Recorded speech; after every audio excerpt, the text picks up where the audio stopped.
welcome to the session 2 of America's Navies, a seminar series hosted by the Center for Maritime Strategy and Security at the Institute for Security Policy Kiel University in Germany. My name is Sebastian Bruns. I'm the head of the CMSS, and since it's a sunny but snowy and cold day in Germany, what better way to escape the blizzard hell that's besieged our country and focus on America's navies. We had a very good session, very fine session 2 weeks ago on the Merchant Marine, the U.S. Merchant Marine, military sea lift, and the U.S. Coast Guard. And I invite you to look it up again on our website, kielseapowerseries.com. And you can see the recording there on the website. This session too will be recorded. It is hence on the record. And I kindly ask you to make sure that your microphones are muted unless after the 2 presentations you have questions. I'll come to that in a minute. For those of you who don't know the CMSS, we are continental Europe's only think tank that's dealing exclusively with naval forces and the role of sea power in international politics. And we do what academics do. We publish, we research, we advise, we host events like this, and deal with all kinds of sea power and maritime security shenanigans. And one of the subjects that we're particularly interested in is the evolution of allied navies, allied coast guards, allied maritime thinking, and how they affect Europe and NATO by extension. It is therefore my sincere pleasure to introduce our 2 speakers for today. Contrary to the program, we will start with Christian Ehrlich, who will talk about Mexico's Navy and Mexican naval strategy. Christian is the founding director of RISCOP, Mexico's leading strategic intelligence and risk mitigation firm. He has worked as a non-resident fellow at the Mexican Navy Strategic Research Institute, focusing on strategy and new types of conflict. He's a graduate of the William J. Perry Center for Hemispheric Defense Studies, and he's currently studying an MA in Maritime Security at Coventry University in England. Christian has researched and published extensively on Mexico's maritime domain and the country's maritime security challenges. He's been a speaker at both the Mexican Defense Secretariat's National Defense College and the Mexican Navy Center for Higher Studies. Followed by his presentation, we have the distinct pleasure of being joined by Magiel Venema, who started his career with the Royal Netherlands Navy. His military career included multiple operational deployments, a posting in the Dutch Caribbean, and time in the Ministry of Defense. In 2011, so very soon celebrating his 10-year anniversary outside of uniform, in 2011, he switched to the maritime industry, starting a commercial role with the Dutch shipbuilding company Damen. And that's obviously the background and the function that he's joining us with today. Magiel has worked for many years in Latin America, from Mexico to Brazil, specializing in defense business development and sales. Besides graduating from the Royal Netherlands Naval Academy, he has also obtained an MA degree in military history from the University of Amsterdam. Gentlemen, thank you so much for joining us. We will proceed with Christian's presentation, then Magiel's presentation, followed by the Q&A. To preempt a little bit, once the Q&A is open, I will try to moderate the questions. So if you have a question, and I hope you do, or a comment for that matter, please make yourself known. And the easiest way is to just use the chat function, which you'll see at the bottom of your Zoom screen, and just type your question, or type "I have a question" and who it is directed for, and then we will go from there. So much from my side. Christian, you have the floor. Thank you very much, Sebastian. Let me share my screen. Could you please tell me if you're actually seeing it? Yeah, there it is. Okay. You gave me a rather complicated work because talking about Mexico's naval strategy in 10 minutes is going to be quite a challenge. So I'll do my best. First of all, when we talk about naval strategy, one should remember the words by Julian Corbett 100 years ago, in the sense that naval strategy is not a thing of itself, but a part of something bigger or something broader, which is maritime strategy. as a whole. Actually, today it is commonly accepted that the ideal way to conceptualize naval strategy or to actually define it starts first with the national level grand strategy, which influences the national security policy, which informs or shapes the maritime policy or maritime strategy. And only then, just as Corbett said 100 years ago again, a nation can produce a sound naval strategy. And this is important because, to be honest, Mexico doesn't have a grand strategy, it doesn't have a national security policy, and it doesn't have a maritime policy.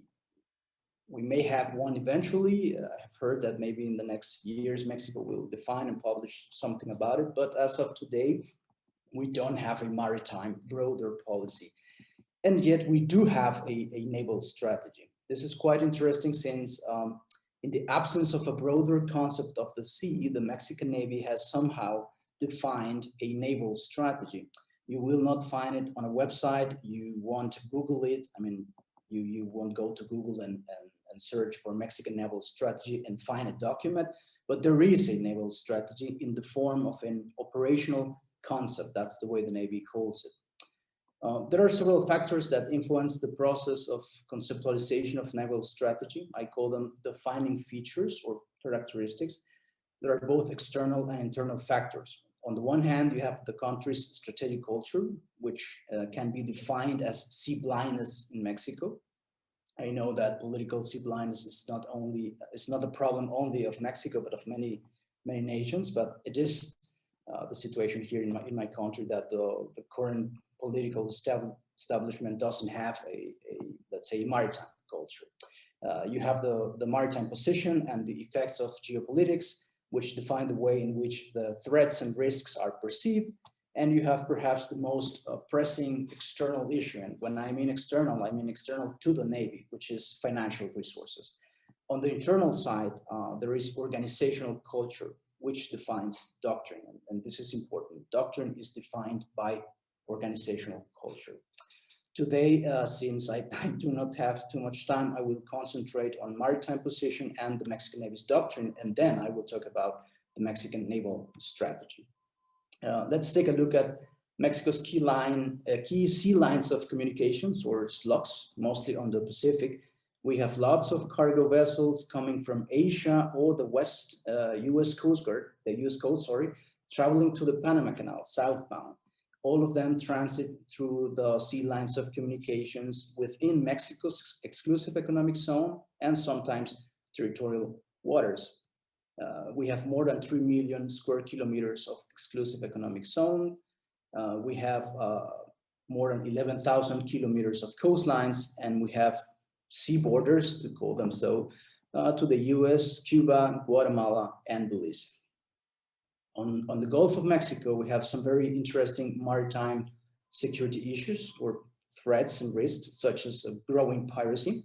Let's not forget that we have more than 250 oil platforms and lots of ships that provide assistance and service them. Also, we have the presence of Chinese companies working on oil and gas fields, both on Mexican waters, but also on Cuban waters, close to US waters as well. So we do have some sort of a geopolitical conundrum going on right there, which is not that important today, but it may become a very interesting issue in the years to come. On the Pacific, we are deeply concerned by illegal, unreported, and unregulated fishing, both by Mexican fishermen, but also Chinese companies. I must call it the way it is. There's a lot of Chinese illegal fishing operations very close to Mexican exclusive economic zone, and sometimes they even enter it. Well, now talking a little bit on Mexico's naval doctrine, which, as I said before, is defined by organizational culture. I tried to summarize 40 years of doctrine evolution in one slide. The first doctrinal evolution took place at the beginning of the 1980s, when UNCLOS was being negotiated. New offshore patrol vessels were acquired from Spain, and the ARM Cuauhtemoc, the tall ship, was also bought. I call this era walking away World War II era means, since the Navy began to acquire modern vessels for constabulary operations. In the middle of the 90s, the Navy began a process of internationalization. The end of the Cold War and thus the change in the international security landscape deeply influenced this process. More offshore patrol vessels were acquired, and actually the Navy, the Mexican Navy, began to design and build those ships in Mexico. 12 ships were locally built. And the Navy also started to sign international academic cooperation schemes, mostly with the US. And it also acquired US Navy surplus frigates of the Bronstein and the Knox classes. To be honest, they were not highly modern by the time, and most of their systems and sensors had been removed by the middle of the 90s. Yet they helped the Navy to maintain a limited ocean-going capability and experience in managing large ships. The last doctrinal evolution began right after the September 11 attacks in the US of 2001. The Navy acquired a limited but interesting anti-surface warfare capability with two former Israeli Navy Alivia-class missile ships to defend the oil and gas platforms located on the Gulf of Mexico.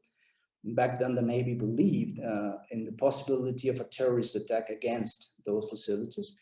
The Navy began to build locally several fast boats or interceptor boats under license by Doug Stabbert. I think that's the correct name of that Swedish company.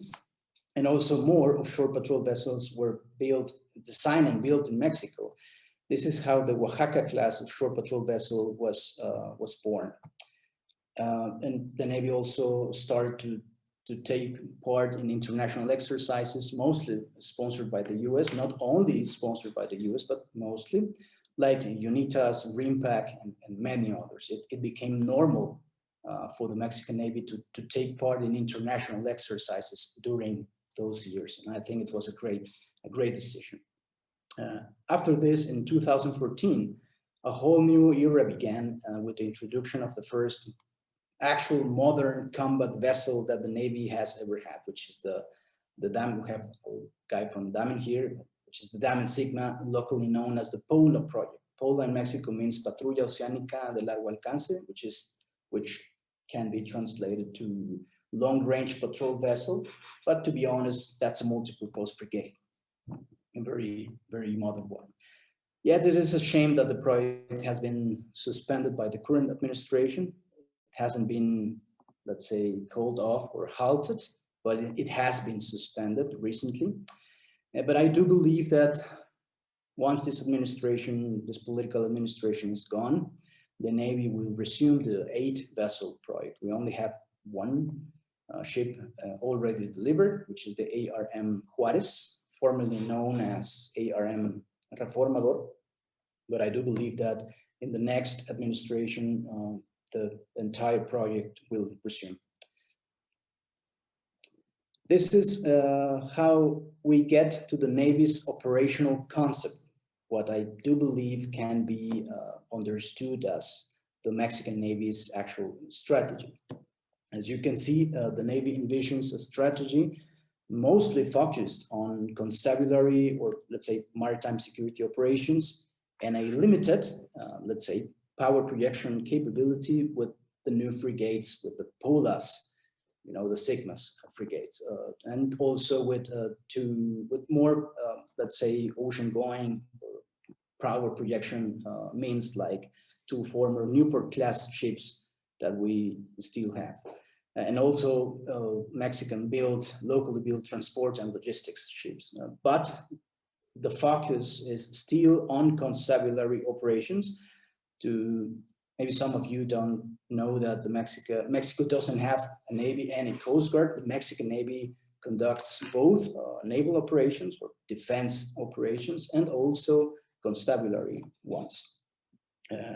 I insist the focus remains on constabulary operations, and the power projection capabilities are still being developed or modernized. This is where we find the Navy today. So, well, quoting Basil Germon's approach of 2014, in my opinion, Mexico is moving from a rank 2 Navy to a rank 3 or even rank 4 Navy in the next 10 to 15 years. Today we have a Navy capable of conducting police and constabulary missions, but that can't really take part in power projection operations alone. But that's changing. In 2030 or maybe 2035, that's the plan. And we may have it. Of course, it all depends on politics and not on the Navy. It doesn't depend on the Navy's organizational culture and doctrine. It depends on the political establishment. We may have a rank 3 Navy, one that has good constabulary capabilities and coastal defense ones, as well as the means and experience to conduct power projection operations within an international coalition. What's the way ahead? In my opinion, from a policy to strategy perspective, first of all, the Mexican Navy has to acknowledge political sea blindness. As I have talked to my friends in the Navy, the political establishment will not understand the importance of the sea unless the Mexican Navy defines and designs and goes on with a proper strategy to tackle that. And I think the Navy needs a strategy to tackle political sea blindness. We also need to define a broader, as I said before, a maritime policy into which the naval strategy is part of. And we also need to define a maritime security strategy, since we do have a lot of concerns, to put it mildly, both on the Gulf of Mexico and the Pacific, which fall inside the realm of maritime security issues, like, let's say, piracy, drug trafficking, on maritime drug trafficking, and so on. But from a means to capabilities perspective, what has to do with the means to actually make this happen, and when I mean make this happen, I mean moving from a rank 2 to a rank 3 or rank 4 Navy. First, we have to consolidate the shipbuilding industry with partnerships with the private sector, as the Navy has done before, with Dock Starboard and Damen and so on. We must finish the Polar project. And I ask the question here, are 8 ships enough for Mexico? I know that we only have 1 right now and that we're willing to resume the project, but to be honest, 8 vessels are simply not enough. We have to boost the offshore patrol vessels production, and why not export them to other countries in Latin America? There have been efforts before in terms of selling Mexican-made offshore patrol vessels to other countries in Latin America, but since we don't have a strategy specially tailored for that, we have failed. We must modernize our amphibious warfare capabilities, especially the replacement of our 2 Newport-class ships. And I think that we should take part, and I see it as a possibility in the next years, to take part in United Nations-led operations. It would boost the Mexican Navy's maritime security experience, but it also would, let's say, give some prestige to the Mexican Navy. And that's it. I think I took less than 10 minutes, Sebastian. Let me just very German of you. Share this. How very German of you. Thank you so much. Perfect. Magiel, you've got the floor. No, I'm sorry. I thank you for the opportunity. Thanks, Sebastian. Any questions? Please go ahead.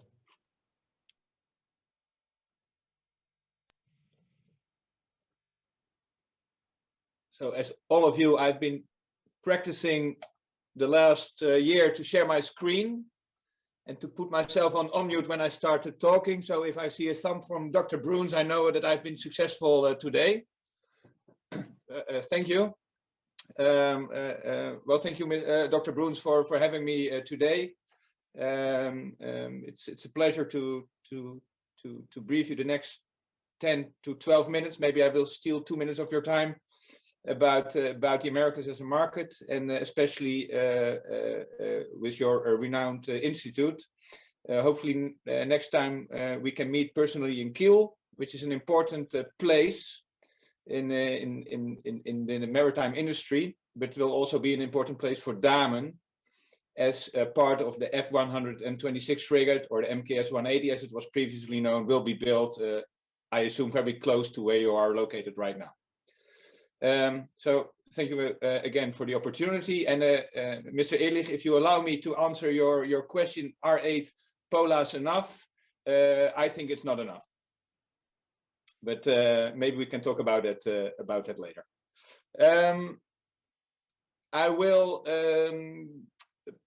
spend the next couple of minutes talking about the market of the Americas. I will give you a short introduction of myself and of our company, as I was allowed to do that. Then I will tell you a little bit about our history in the Americas in the defense sector. I will then move on to developments and trends, and then I will give you my personal point of view on what could be possible solutions for credible maritime presence. And I think you will recognize some items in my presentation that were already also mentioned by Mr. Ehrlich before. Short about myself, Magiel Venema is my name in Dutch. I started my career as a naval officer. In 2011, I moved over to the industry, or the dark side, as my classmates from the academy call it. Spent 7 years working in the commercial role, especially in Mexico. Was heavily involved personally in the process of getting the POLA from a concept to a ship. Still very proud of that. And then I moved over to the Damen Naval part of our company, where I also was involved in the Tamandaré bid for Brazil, and in local construction. And at the moment, I have a double-headed role. I'm a sales manager for the Americas, where I help my colleagues to sell ships in the Americas. But my main role, to be honest, will be now in the F-126 program. So what about Damen? We are a Dutch family company, or family owned, established in 1927, 10,000 employees more or less. We have delivered over 6,000 vessels, and part of the company is Damen Naval, previously known as Damen Schelde Naval Shipbuilding, previously known as the Koninklijke Schelde Group, and that was established in 1875. By the 1st of January, we go by the name Damen Naval, so that is something that I was asked also to mention to the audience. What can I tell about what has Damen been doing in the Americas in the last, let's say, 15 to 20 years? As this picture shows, there's Damen built by licensed ships from Canada to Chile, varying from sail training vessels like the Cisne Branco from Brazil to patrol vessels, auxiliaries, and also frigates. In Chile, for instance, older frigates first owned by the Dutch Navy, but as Mr. Ehrlich also mentioned, the Sigma in Mexico. As you can see, we have quite a broad presence in the Americas and also quite some knowledge of how the markets are behaving or moving. First, a little bit looking back at the previous decade, I could say. There was some people I speak to always share the sea blindness that you mentioned, Mr. Ehrlich. They're not always fully aware of all the naval things that are happening in South America. So when I was preparing this presentation, I was looking through some documents and also seeing there were a lot of things actually happening in South America. Brazil is building submarines and will start someday with the construction of 4 frigates or corvettes in the Tamandaré. Peru has built a Macassar class amphibious ship. Argentinians are getting new OPVs. Colombia is building support ships. Mexico, of course, is building. And if you look at below the line, Brazil is also getting a helicopter carrier. Chile is acquiring second-hand ships from the Adelaide class, and the Bab Tacna is also coming in or has entered service with Peru. So, and then I'm not mentioning all the smaller patrol vessels that have been acquired or have been built. So, but there has been quite a lot of activity. However, and that is, I think, now we're coming to the core of my presentation. In my humble opinion, there is still a lot of work to be done. If you look, and I have to cut some corners here and there. So if you allow me to do that, thank you. If not, ask me some questions later, and we can have the discussion. But in general, we can see that that many fleets of navies and coast guards in Latin America and the Caribbean are old, average age of 20 to 25 years. Many fleets are not fit for purpose. What do I mean? They cannot really deliver the capabilities that they have to. And to make things worse, defense budgets are under pressure. And as sea blindness is a common sickness in whole Latin America and the Caribbean, probably Navy budgets will be even more under pressure. And as we all know, the COVID situation will make it even worse. And then, of course, there's also the world is developing. So what is happening? The maritime domain is becoming increasingly more important. Offshore activities, fishery, excuse me. It's also becoming a hotspot for illegal activities like drug smuggling, but also illegal fishery, as Mr. Ehrlich mentioned also.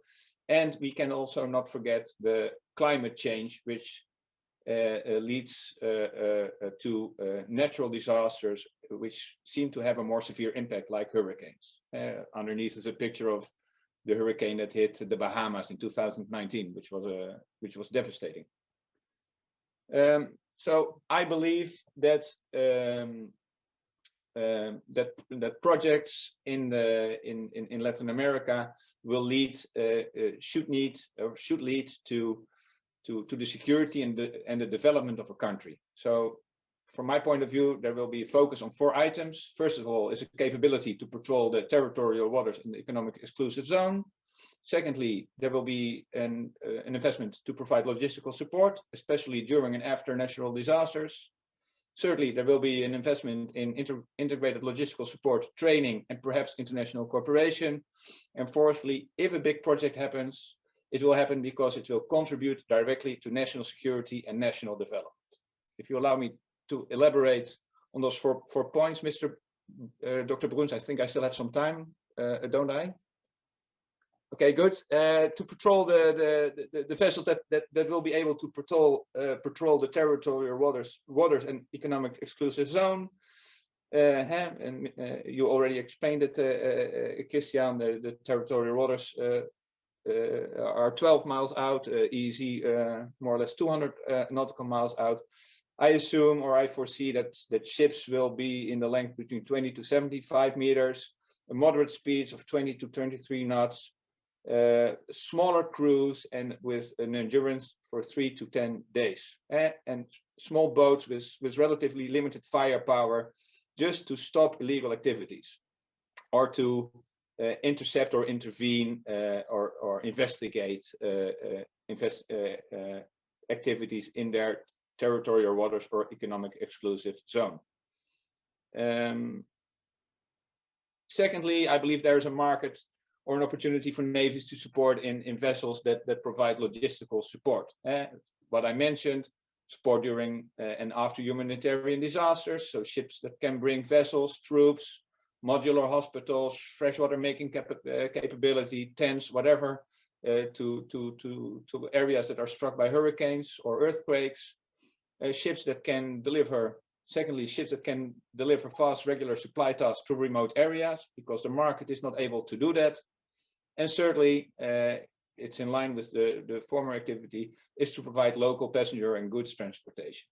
For instance, this is a picture of a vessel that is delivering or transportation from a city to a naval base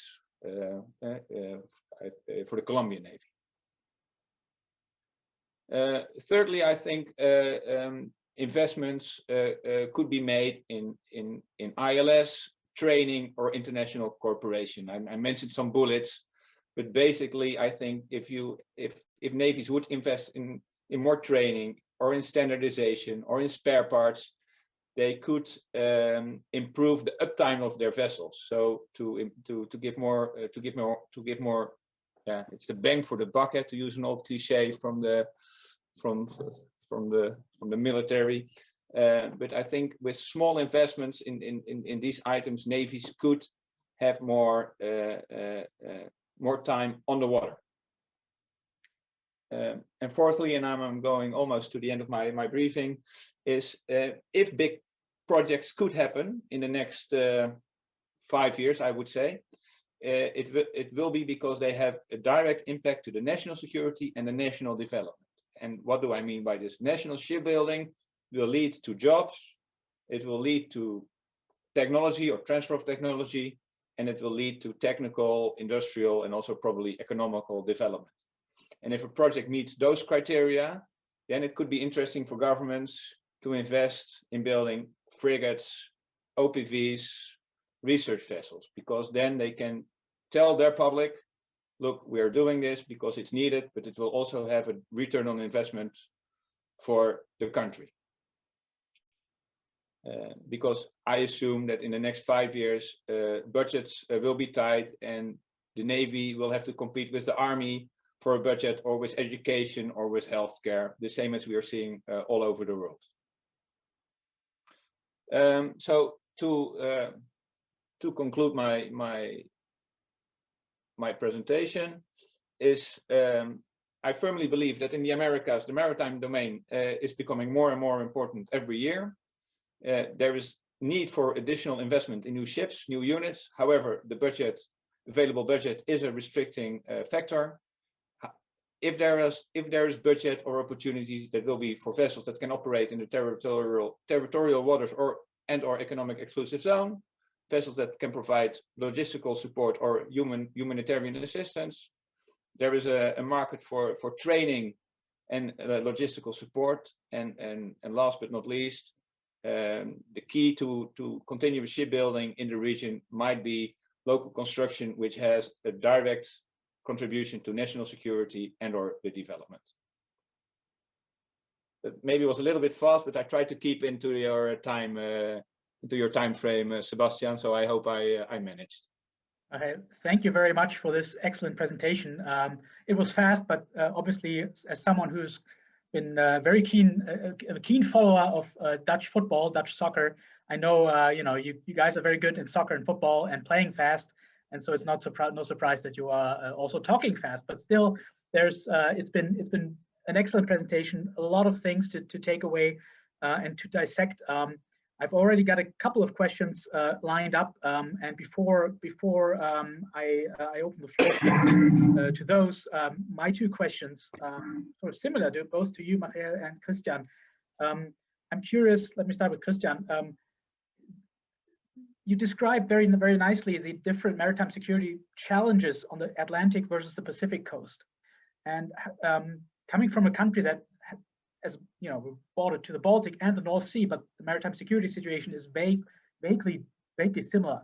I wonder how Mexicans balance these two very much more different operating areas, sort of conceptually, as they think about what eventually amounts to a balanced fleet, I suppose, or is it going into more different directions, sort of an Atlantic fleet that looks vastly different than a Pacific fleet? So that will be my question to you. And to slightly modified, I wonder if you, from your company perspective, can identify, since you've now talked a lot about the common denominators in the Americas as a market, and I appreciate that much, are there differences between Atlantic navies, the Atlantic market and the Pacific market, that you can see emerging, or that you try as a company to contain, if only to limit the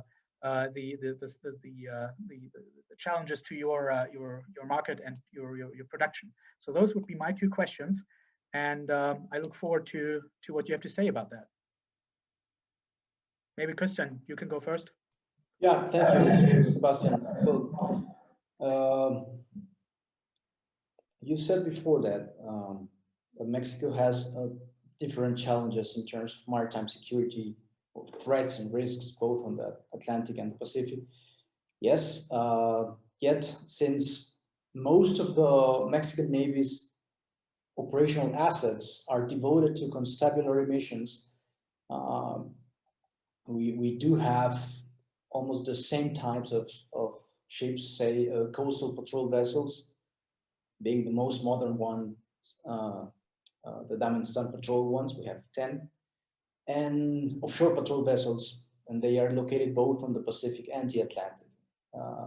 What is actually changing are we call them naval forces, or that's the actual naval defense component of the Mexican Navy. One is located on a base in the Pacific, and one in the northern Gulf of Mexico, and that's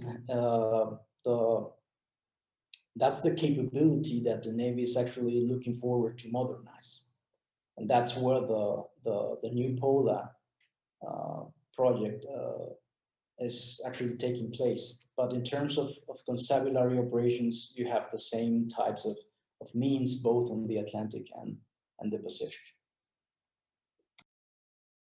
Thank you.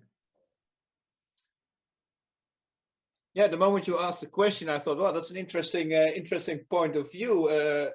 So to answer it shortly, no, at this moment, I do not see any changes or any new requests or leads from customers. But that also has to do because if you look at the larger navies in the region, they mostly have a Pacific coast, with the exception of Brazil, which is a category by itself, because of the sheer size of the country and the economy. However, I do believe that and this is not a unique or a brilliant insight. The Pacific is becoming more and more and more important every year. Maybe the fishery from the Chinese companies is an example of this. So I expect that the Pacific, the countries that border the Pacific, will have a larger need for ships to be able to operate in that area. So yes, I think the Pacific will be more important, but it's too early to see that in new leads or in new developments. Thank you very much. Very interesting indeed. The first question is from Selma Cogliano, who sent me a message in the chat stating that he'd have to go on and leave the session for some teaching work that he has to do.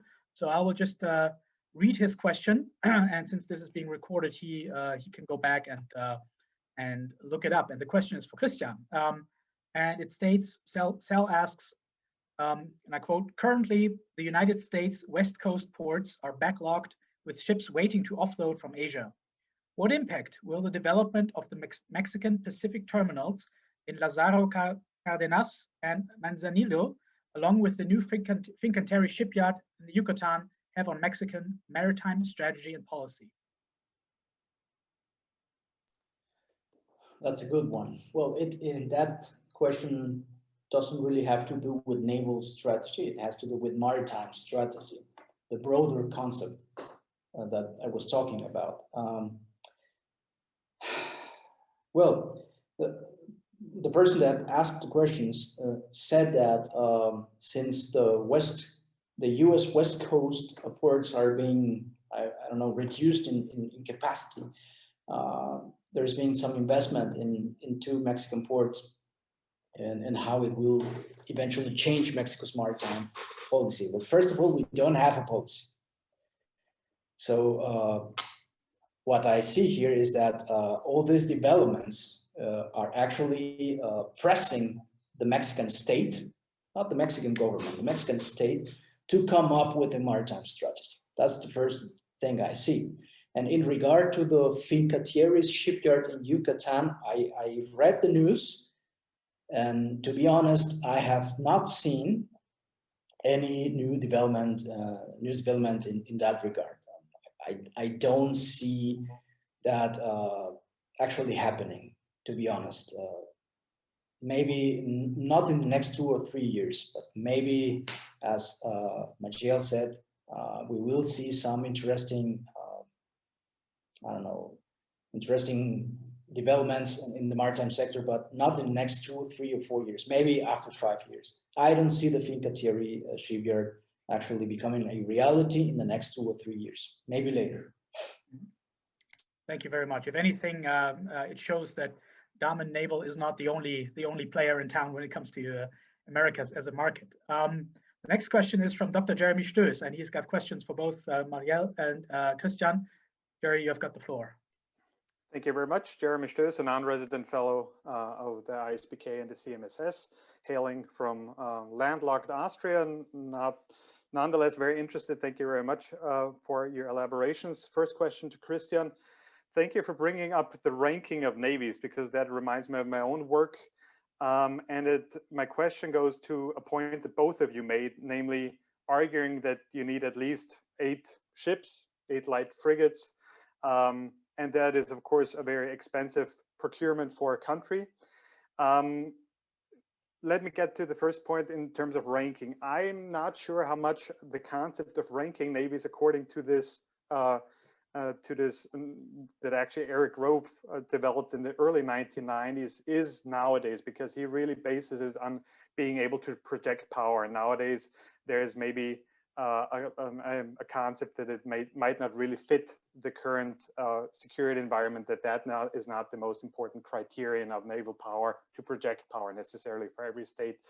And if I remember correctly, the Mexican Navy was a token navy in 1990 in this category. It was the lowest category, whereas nowadays you wouldn't call it a token navy at all. So relative to back in the days, it actually has expanded, is more capable to maybe also other countries that have declined relative. So I'm trying to get at the point, how difficult is it to make this argument for 8 vessels, as much as we would all love to see them?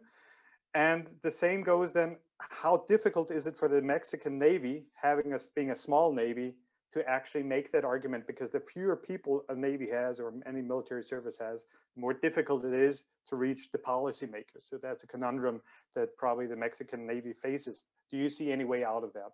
And the other question to Mr. Venema is, you see a consolidation of the European shipbuilding market, and you've seen it in recent years, and you've mentioned it just with the MKS 180, the F-126, and the development that has happened now in Germany with the consolidation of the shipbuilding industry. Do you see, or do you think that will help actually Damen Naval in the future? Or will developments, for example, the US buying or building a frigate according to a foreign design for the first time in 100 years, maybe building that frigate in large, very large numbers, and also Chinese investments in building capable ships, actually create new powerful competitors for Damen Naval in, especially in the Americas? Thank you. Magiel, would you like to start now? Yeah, sure, Christian. That gives you some more time to think. Yeah, consolidation in shipbuilding is always a difficult topic to talk about, because there's a difference between state-owned companies, privately owned companies, protected markets, countries like China who have different market motivations probably. However, I'm not too worried about the future of Damen. On the contrary, I'm quite optimistic, and that is because we have long specialized in technical cooperation. So in helping other countries to develop their local shipbuilding industry, and that's not only a promise that we have made, it's also we have delivered. If you look, for instance, to the Pola in Mexico, it was constructed and delivered 3 years after contract signing. I think next week is a year ago that we delivered it. At the moment, we are building a research vessel in Colombia, in a Colombian Navy, where they are building the ship, and we will deliver the engineering package, some materials that cannot be sourced from South America or Colombia in this case. Just also to work together in helping to their own goals, which is, like I mentioned in my presentation, is to provide a direct contribution to any development and the security of the country. So to be honest, I think we are well positioned in this market. That does not mean, of course, that we can now fall asleep and that the money will and that the work will come automatically to us. On the contrary, we have to work hard, but we have the experience and the capabilities to fulfill that fourth focus, which I mentioned, is to help to assist countries in developing their own industries. I'm not sure if that answers your question. Yes, thank you. Yeah, thank you. Yeah, well, trying to answer your questions. First, let me state that the Mexican Navy is not a small Navy. It has 55,000 personnel, so it's not that quite small. If you compare the Mexican Navy to other navies in the region, is quite an interesting one in terms of size, in terms of personnel. Yet the budget is quite limited. It's more or less 2 or 2.5 billion US dollars a year. It has increased over the past 20 years, but very slightly, since we have more pressing issues within the territory in terms of security, public security. So a lot of spending in Mexico goes to the army and to the police. And why the army? Well, the Mexican army does have, let's say, the constitutional capability to operate inside the country. So they played a huge role in terms of public security in detriment of the Navy. Yet your question goes like, how does the Navy makes its case in spending more given those circumstances? And that's a tough question. And I think by producing results, I think that the Navy is quite an effective force in Mexico. And if you look at the different public opinion studies, it is the most well-regarded organization in the country, and it always gets to the top when it comes to to the most credible institution in Mexico. So I think it helps to make them their case and to talk to other authorities in the government to ask for more money. But I think it's by producing results. I don't know what's going to happen in the next 2 or 3 years, because as Magiel said, the fiscal constraints and the coronavirus caused crisis will definitely impact the Navy's, let's say, procurement processes. But I'm sure that in the future it will change. And to be honest, it also depends on how Mexico gets rid of its internal problems. So the more pacific we become, the less violence, drug-related violence we have within Mexico, I think that the Navy will eventually get more attention. Thank you. Important point about the actually quite large Navy in terms of personnel. I wasn't aware. Thank you. Thank you very much. The next question is from Rafael Uribe, and please, if you could also say where you're from and yeah, your name and where you're from. Thank you, Rafael. Hi, everybody. My name is Rafael. I'm a Colombian, and I did my master in peace and conflict studies here in Germany. So I've been working on maritime strategy from some time ago. And my question is actually for Mr. Ehrlich, and I would like to know a little bit more about the role of the Mexican Marines. Yeah, and their capabilities. And for Miss, and yeah, and my second question is about how well established is this way of working from Damen and technology transfer. I have observed that in the region is very well established this way of we have a European partner and we have a local partner to build local ships, local vessels. So I would like to know a little bit more how established that is. Like Damen used to build ships for Latin American navies in that way, or it's rather more like we are actually rather like building ships in the Netherlands or maybe somewhere else, and then sending them to Latin American navies? That's the point I would like to know a little bit more about. Thank you. Thank you. Who wants to go first? Christian? Can I go first? Yeah, thanks, Rafael, for your question. Well, Mexican Marine Force is quite, I think, is the most effective security force in the country. It's not that big. It's a 15 to 20,000 personnel force. So it may sound like a big force, but if you compare it to the Mexican Navy or the National Guard, which is a new type of police force in Mexico, deeply related to the Army, it's a very small force. So yet they have developed a very interesting counter-narcotic capabilities. And I didn't talk about the Mexican Marines in my presentation since they are focused only on Mexican internal security issues. And I wanted to talk about the naval strategy, which has to do with ships and the way we understand the sea and the way we understand our threats and risks from the sea and on the sea. So that's why I didn't talk about the Marines, but to be honest, they are the most effective force in the country in terms of security. And they are a 15,000 personnel force, highly trained guys, and also they do have a very, very good understanding with US security agencies, and they provide assistance and also intelligence and training. And I would say that within my country, the Mexican Marines are definitely the most effective force in terms of security.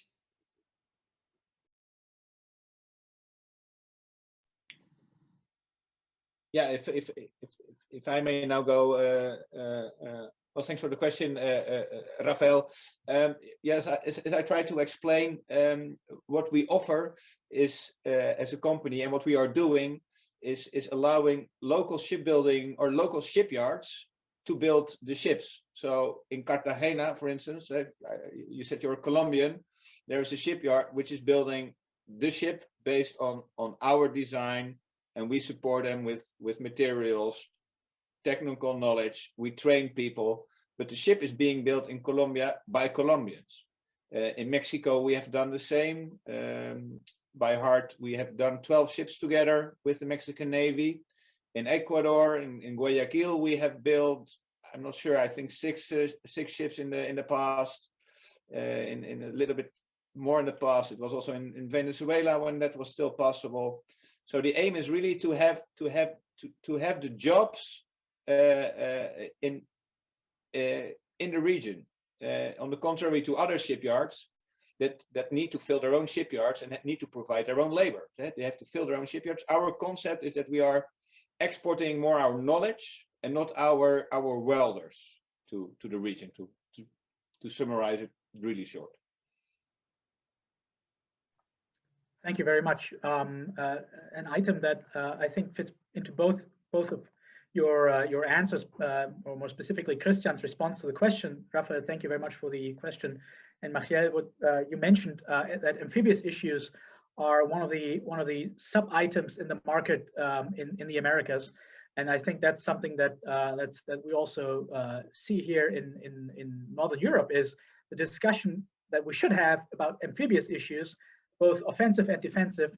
We just don't have it as I think we should. That's my personal opinion. But also, I think that's where the respective worlds and the exchange between industry and international naval expertise really makes sense to try to drive these common denominators, such as amphibious issues, amphibiosity, forward. So, but that's probably for another session. But just wanted to make that point. The next question is from Emmett Hossack. Thank you very much. This has been a wonderful presentation. My question is, what strategies or possibly tactics would you suggest be used to address political sea blindness? Can you add where you're from? Oh, I'm sorry. I'm from Canada, Dominus Engineering. We manufacture propellers and water jet impellers in Canada. I'm sorry. Thank you. Well, that's the question, I think. Yeah, go ahead. And maybe that's a question not only for Mexico, but for many countries in the world, even Germany, I think. But as I said before, political sea blindness doesn't help the country to become a maritime nation, or at least to understand the possibilities that the ocean brings upon us. I think that there are many tactics, but the strategy that I would use would start with first defining the very specific end that we have in terms of what we want to achieve with the political establishment. Do we want to make them understand only that the oceans are important? That's one. And do we want to get more money for our procurement projects? That's quite another one. So first we have to define what we want with this strategy. And in my country, I think we should start with the very basic.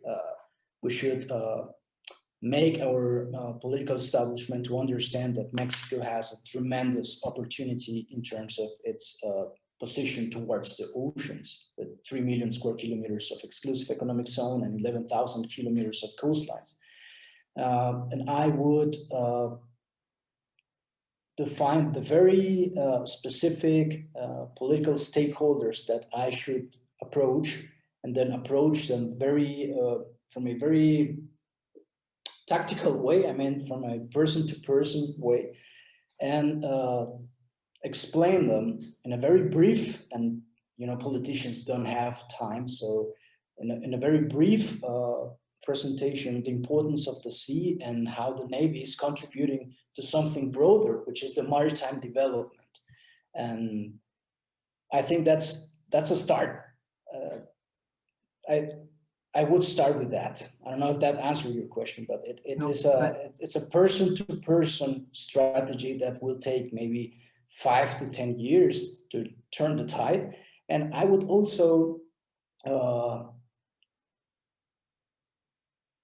help design with the Mexican educational authorities to teach our kids when they are at primary school or something like that, the importance of the sea. It doesn't take much to add those academic contents to Mexico's educational system, and it would produce a change in Mexico's social mindset, to call it that way, in the next 10 to 15 years.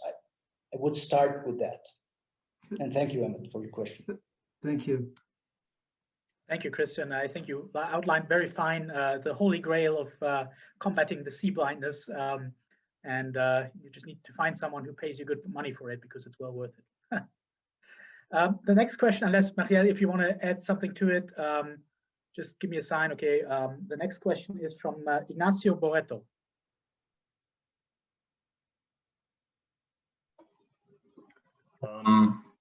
Yes, can you hear me? Yes, we can. Yes. Very well. Well, thank you very much. Congratulations to all of you for such a nice presentation. I texted to you earlier on the private chat. We see common threats in countries in Latin America, like drug smuggling and as well illegal fishing most lately. So are there possibilities for a collaboration plan among different nations, about different navies, eventually to determine the type of ship that will help all the navies to really face these issues, these problems? Thank you. Would you mind introducing yourself, at least where you're from? Yes, yeah, absolutely. I'm working for Damen Shipyards here in the Netherlands. Excellent. Thank you very much. Thank you. Who wants to tackle it? Magiel or Christian? Go ahead. Yeah, I will try to give a first answer, and then Christian for sure can improve it. Well, thanks for your question, Ignacio. Nice to hear from you. International cooperation in Latin America and the Caribbean is of extreme importance, and extremely difficult to achieve. And that's why I also mentioned it in my presentation. I think one of the quick fixes or quick wins in the region could be more international cooperation, be it standardized units, be it joint training, joint operation, joint maintenance, you name it. Those are the things that can be done to increase the uptime of the ships, because that is needed to combat illegal fishery, for instance. You need to be in the ocean. You need to be there. So that is the easy answer. Yes, it is necessary. The difficult answer is how and what would be the motives for the different countries to achieve that. Maybe that is for Christian. Maybe he has an idea on it, or maybe you, Dr. Bruns. I don't know. Well, I was thinking while listening to you.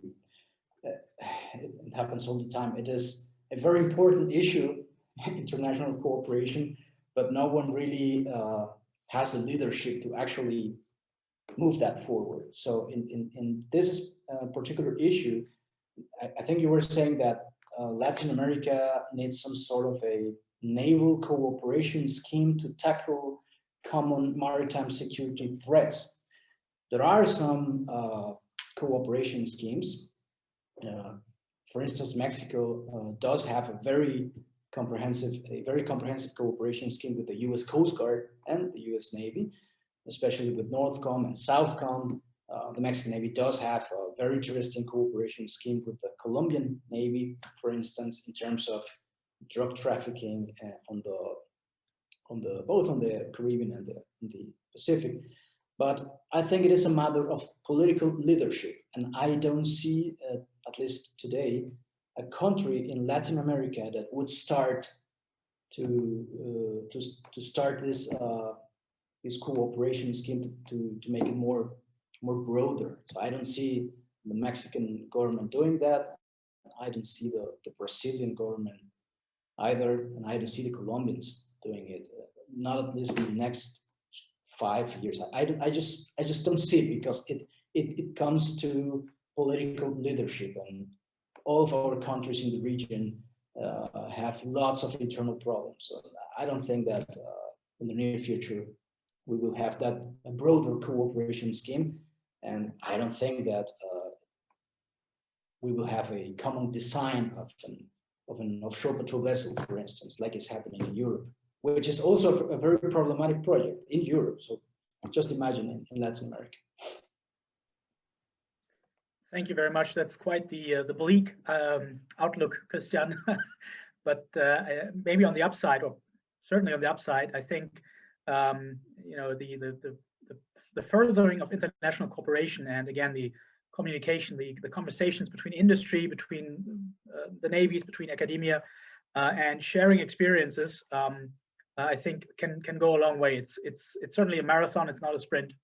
But I am encouraged by the trajectory that you outlined for the Mexican Navy. I'm sure there's a lot of things that to talk about with the German Navy counterparts. For instance, participation in UN maritime operations. And Magiel, I'm very thankful for your presentation and all these insights. Again, there's lots to pick apart and lots of takeaways. Unless there aren't any more questions, and I'm not seeing any more questions at the moment. Let me just thank both of our distinguished speakers and guests for their insight, for their presentations. And we will be sharing the video of this on our website, and you will also get in the chat box right now the link to register for next week's event. Next week on Thursday, the 18th, I believe, the 18th of February. We will discuss the U.S. Navy and the Canadian Navy, and you are also obviously invited very much to attend that, to tell all your friends about it. In fact, if you liked today's event, tell your friends about it. If you didn't like it, just tell me. And I do appreciate you all attending, and I wish you very good physical health in these testing times, but also mental health. I think that's important as well. And if you want to, there's a reaction button at the bottom of your Zoom where you can make a clapping sound, or have the hand clapping or thumbs up, as Emmett was doing. And I think that helps give our speakers the farewell. Once again, thank you, and I look forward to seeing you all again in the near future. Bye-bye.